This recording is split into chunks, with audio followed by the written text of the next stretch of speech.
धम्मपद गाथा क्रमांक 325। आज 13 दिसंबर 2020। ये धम्मपद के गाथा की देशना तथागत भगवान बुद्ध ने श्रावस्ती के जेतवन विहार में रहते समय राजा प्रसेनजीत को उद्देश्य करके ये देशना कही है। मिद्धि यदाहुति महग सोच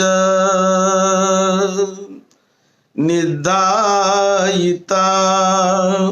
संपरिवत्त साई महावरो महावराहो निवाप पुट्ठो पुनः पुनः गभमुपेति मंदो पुनः पुनः गभमुपेति मंदोति। तथागत बुद्ध एक बड़े भिक्षु संघ के साथ जेतवन विहार में श्रावस्ती में विहार कर रहे थे। साधना हेतु वहां पर रहते थे। तब एक दिन राजा प्रसेनजीत कौशल वो सुबह ही प्रातः उन्होंने भोजन किया और भोजन करने के बाद उन्हें थोड़ा आलस भी आने लगा और कोई उसके पेट में दर्द सा महसूस होने लगा, थोड़ा अशांत होने लगा। वो हमेशा द्रोण परिणाम भर चावल खाता था और विश्राम भी कभी करता था, लेकिन आज पेट में थोड़ा उनके दर्द महसूस होने के कारण वो उद्विग्न हो गया और व्याकुल होकर वो उन्हें लगा कि आज बुद्ध से मिलना चाहिए, तो बुद्ध को मिलने के लिए आ गया। तो बुद्ध उस समय हॉल में सभागृह में बैठे हुए थे और कुछ लोग बैठे थे सामने। राजा आकर उसने बुद्ध को वंदन किया और जाकर, बड़ा व्याकुल था वो राजा, तो जाकर वो दीवार को सटकर एक और बैठ गया। दीवार के सहारे पर वो बैठ गया एक बाजू भी, लेकिन बड़ा उदास, बड़ा व्याकुल ऐसा वो था। तो ये सब बुद्ध ने उनको जब देखा कि राजा भी व्याकुल है, बड़ा उदास है, उद्विग्न सा दिख रहा है, तो बुद्ध ने उन्हें प्रश्न पूछा, क्या महाराज आज आप विश्राम किए बिना ही आए हो? ऐसा प्रश्न उन्होंने राजा को जब पूछा तो राजा ने बताया कि बनते, मैंने भोजन किया और भोजन करने के बाद थोड़ा कष्ट महसूस होने लगा मुझे। वो कष्टदायक वेदनाएं होने लगी और इसीलिए मैं ऐसा टहल नहीं निकला था और आपके पास आऊं ऐसा सोचकर मैं आ गया हूं। और अभी थोड़ा उद्विग्न सा लग रहा है, व्याकुलता भी लग रही है। तो इस प्रकार वह बुद्ध को बताने लगा कि पेट में कुछ दर्द सा भी लग रहा है और उद्विग्न मैं भोजन की नाते उद्विग्नता भी आई है मुझ में।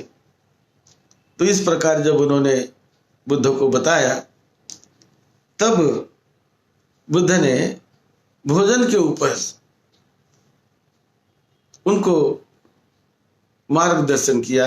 एक गाथा में भी उनका अंश है, मार्गदर्शन किया कि भोजन हमें बड़े सतर्कता से, बड़े सोच समझकर, जागरूक भाव से यदि हम भोजन करें तो भोजन तो हमारे लिए बहुत ही अच्छा है। भोजन तो हमेशा बहुत खाने का, बहुत अधिक खाने का विचार नहीं करना चाहिए।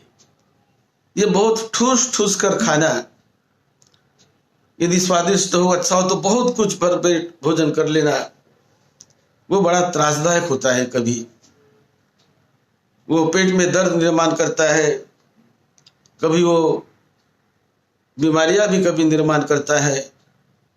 ये भोजन जितना हमारे लिए अच्छा है, अच्छा तो है ही, लेकिन यदि उसको विचार पूर्वक सोच समझ कर यदि हमने ग्रहण नहीं किया तो भोजन के कारण, कुछ भी खाते रहने के कारण, उस पर ठीक से ध्यान न देने के कारण कभी कभी कुछ बीमारियां भी हो जाती है। तो इसलिए भोजन के प्रति बड़े जागरूक भाव से हमेशा रहना चाहिए, हमेशा सतर्कता बरतनी चाहिए। बुद्ध कहते हैं कि बहुत सारे लोग ये बहुत ठूस ठूस कर कभी बहुत भोजन करते हैं और बहुत भोजन करने के बाद भोजन करते ही इतना भोजन कर लेते हैं कि उनको लगता है कि अभी भोजन करके मैं सो जाऊं। वो कभी चलने का भी कभी विचार नहीं करते, भोजन किया कि सो जाऊं मैं। तो इस प्रकार का जो भोजन करके ही जो सोने की कभी आदत और एकदम वो लेटना ही चाहता है, तो ये ठीक नहीं है। भोजन करने के बाद थोड़ा विश्राम भी करना चाहिए, थोड़ा घूमना भी चाहिए, थोड़ा टहलना भी चाहिए, तो स्वास्थ्य के लिए अच्छा होता है। और ये भोजन ही कोई मनुष्य जीवन का मकसद नहीं है कि हम अच्छा बार बार अच्छा भोजन करते रहे। यही कोई मनुष्य जीवन का मकसद नहीं है। ये भोजन तो जरूरी है शरीर के लिए, लेकिन उसे बुद्धिमान आदमी, प्रज्ञावान आदमी जागरूक भाव से उसको ग्रहण करता है। हम भोजन इसलिए ग्रहण करते हैं कि भूख मिटाने के लिए, पेट में जब दर्द होता है भूख का रोग तो बड़ा रोग माना जाता है। और जब दर्द होने लगता है, जब भूख लगती है, तो आदमी, इंसान भोजन करने लगता है कि मुझे भोजन करना है, भूख मिट जाती है। अच्छा ही है, भोजन तो करना अच्छा ही है, लेकिन जागरूक भाव से भोजन करे, उसको उसकी मात्रा जानकर प्रमाण में भोजन करे, तो वो बहुत अच्छा है हमारे लिए। लेकिन प्रमाण को छोड़कर जैसा मन में आया वैसा भोजन, प्रमाण के बाहर बहुत कभी ठूस ठूस कर भरते हैं पेट को, तो उसे अच्छा नहीं माना जाता। प्रज्ञावान लोग, बुद्धिमान लोग, जागरूक लोग बड़े विचार पूर्वक प्रज्ञा से ही हर कदम उठाते हैं, प्रज्ञा से ही वो भोजन करते हैं। और जो प्रज्ञा को महत्व न देने वाले लोग होते हैं, तो वो तो इतना खा कर कि हमेशा खाना और सोना, खाना, और बहुत लोग सोने में ही अपने समय को बिताते हैं और ऐसे अपने शरीर को स्थूल कर लेते हैं, ऐसे शरीर को जड़ कर लेते हैं कि बुद्ध ने एक उदाहरण दिया कि जिस प्रकार जो हम अपने घर में कभी कोई पालतू सुअर होता है तो पालतू सुअर को बहुत खिलाया जाए, बहुत उसको खिलाया जाए, और बाद में वो इतना मोटा बन जाता है और बस खाना सोना इस प्रकार से वो मोटा बनते जाता है, शरीर उसका जड़ होते जाता है, स्थूल होते जाता है, और वो मृत्यु हो जाती है उसकी कुछ उम्र के बाद, और मृत्यु होकर फिर उसका जन्म, फिर मृत्यु, फिर जन्म, फिर मृत्यु। तो बुद्ध कहते हैं कि केवल खाने को ही जीवन का पर्पज नहीं मानना चाहिए। खाना ही जीवन में सब कुछ नहीं है, वो एक जीने के लिए आधार है, जीने के लिए अंग है। बहुत कुछ करणीय है हमें, लोगों के हित के लिए, समाज के हित के लिए, लोगों के कल्याण के लिए, परिवार के कल्याण के लिए, अपने उत्थान के लिए हमें जागरूक रहकर बहुत कुछ करना है, बहुत कुछ करते रहना है। भोजन तो एक आधार है हमारा, और ये करते करते हमें अपने मुक्ति का, अपने परम विकास का भी विचार करना है।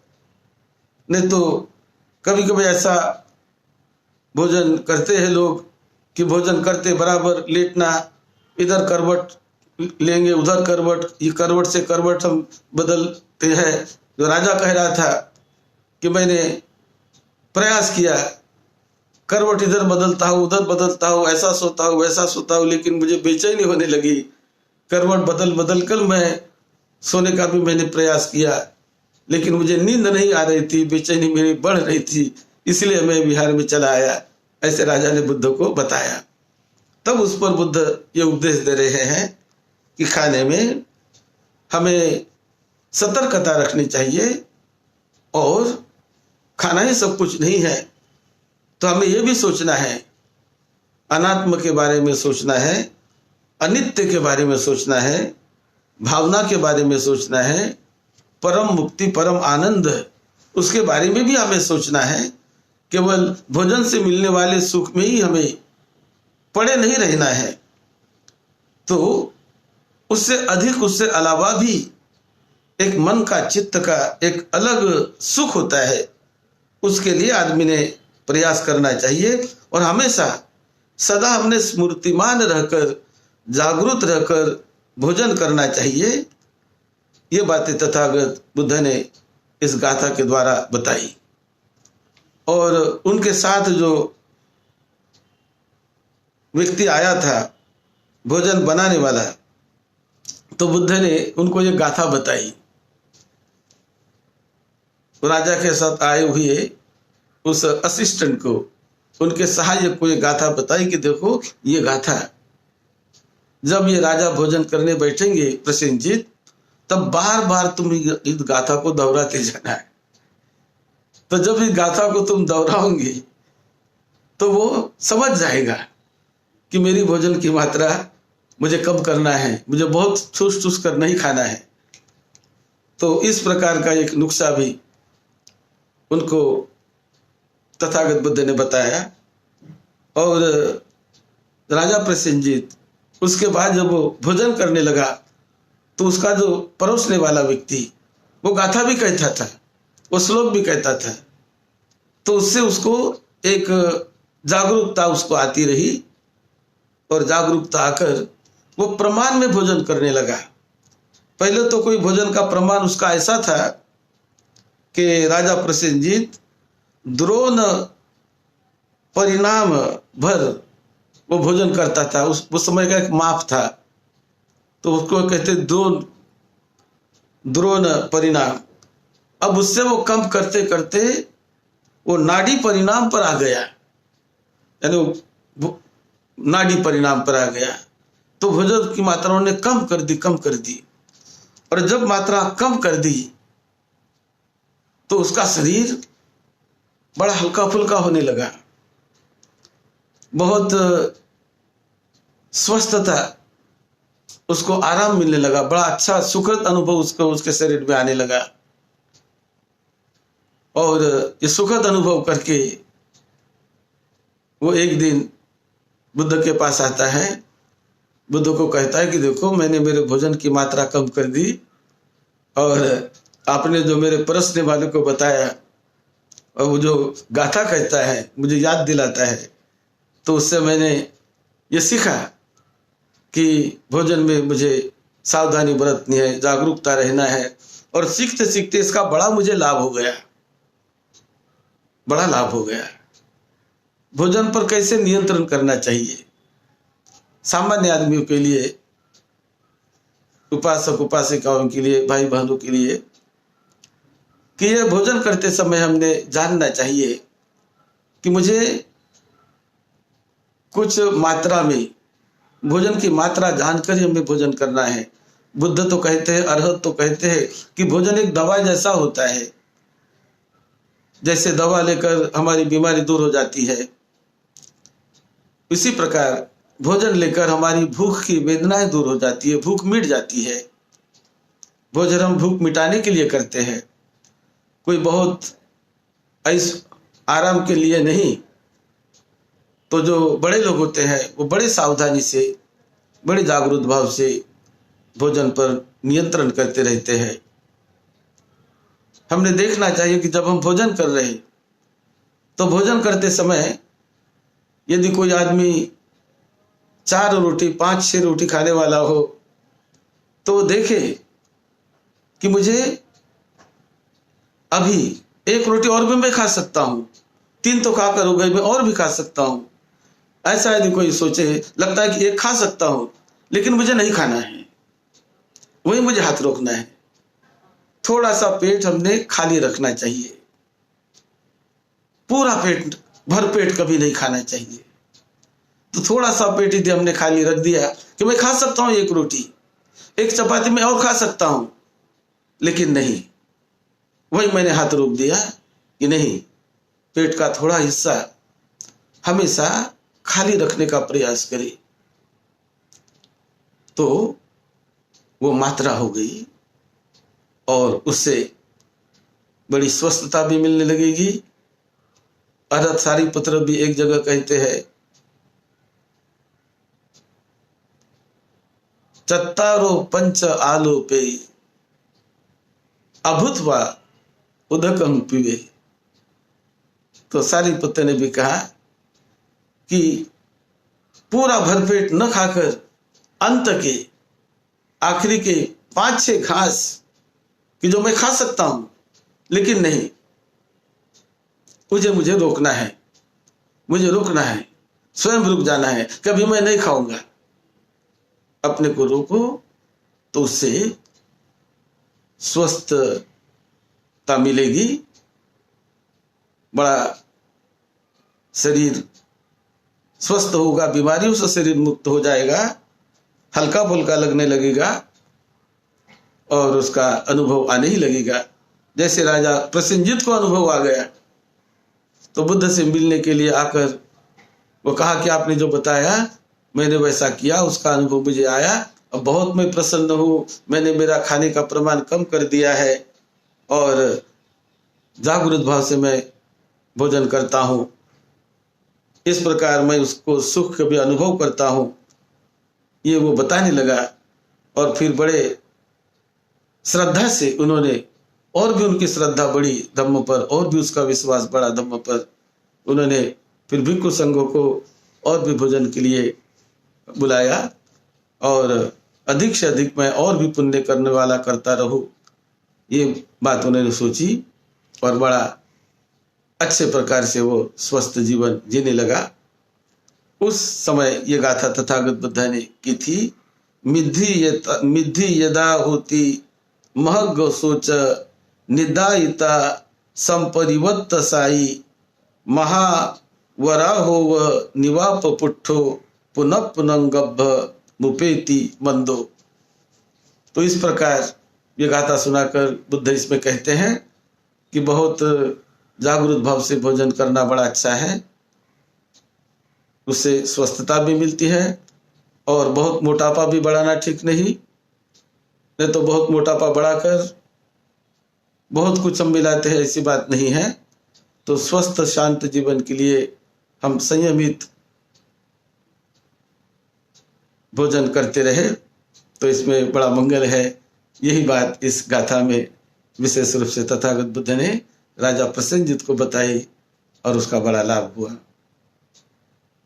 आप सबको निरोगत्व मिले, सबको सुख शांति मिले, यही मंगल मैत्री के साथ सद्धम्म की सेवा में, आपकी सेवा में डॉक्टर भदंत राहुल बोधी महाथेरो।